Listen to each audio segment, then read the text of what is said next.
Yon, nandito naman tayo sa panibagong episodes ng Rich Bro Motovlog. Tayo ay nagmumotor ngayon. Aba, masyado napakahaba naman traffic dito. Mga galing itong mga Manila. At ito, mga truck nito. Ayun, ang haba naman. Ano kaya meron dyan? Masyado naman mahaba. Grabe. Ayun, oh. Okay, meron dyan. Nagtataka ako. Masyadong mahaba. Meron bang aksidente sa unahan? Makasingit nga dito. Pero tingin muna sa side mirror, kaliwa kanan. Kung pwede. Yun. Aha, klaro. Sige, kaya. Kaya naman overtake. Kasi kumpiyansa naman tayo. Ayan.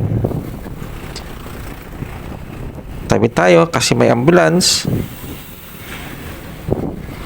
Pag may ambulansya, kailangan natin paubaya. Kasi ambulansya yun eh. Ayan. Napakahaba naman itong makagulong. Ayun.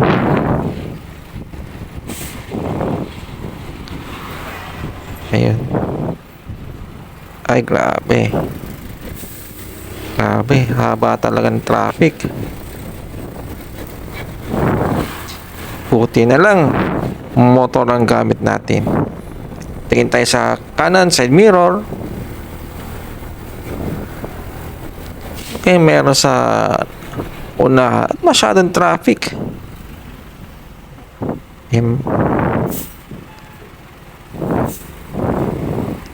Tingin sa kaliwa kung kasya ba.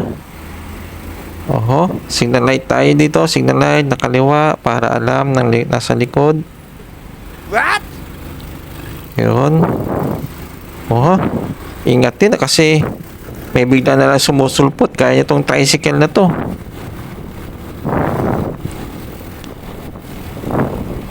Ayan, haba talaga. Kita nyo yan. Kaantay kayo nyan. Haba. Yun. Tricycle. Nasa highway. Ayun. Meron nang palang ginagawang kalsada dito. Ito ang mga panahon na madalas meron inaayos sa kalsada at alam mo na sa iyong pupuntan ay may gantong eksena na kung ikaw ay magdadala ng sasakyan na kotse, van, sports utility vehicle at mag-isa ka lang sa biyahe o kahit dalawa lang kayo ay mapapaisip ka na bakit ito ang ginamit ko dahil may ipit ka lang sa traffic na kung dati-dati ay 3 oras lang ang biyahe mo, ngayon ay madaragdagan pa ng 1 oras o higit pa at mapapalingon ka na lang sa mga naka-single motor. Buti pa sila, dire-diretso lang. Kaya ito ako ngayon, mas maganda rin na meron kang sarili motor, mas nakakatipid sa gasolina, mas mabilis at kaya mong lumusot basta alam mo kung pwede.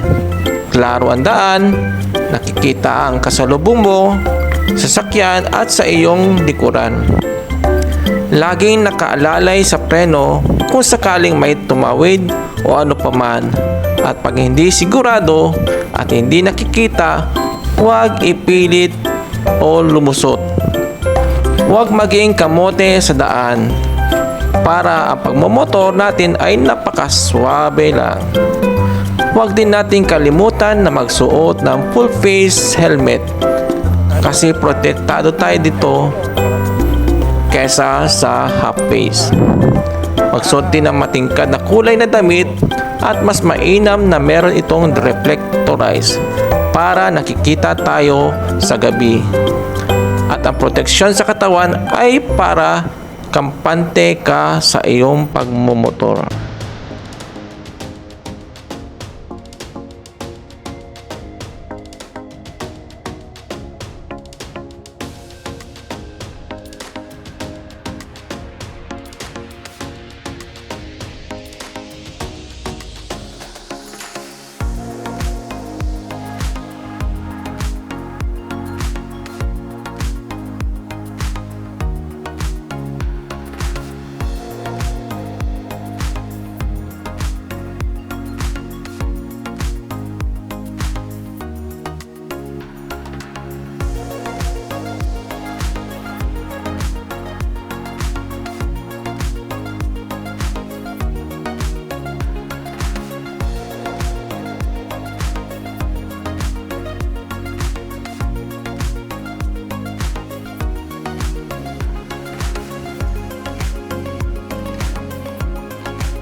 Ito nga pala ang inyong kagulong na si Rich Pro.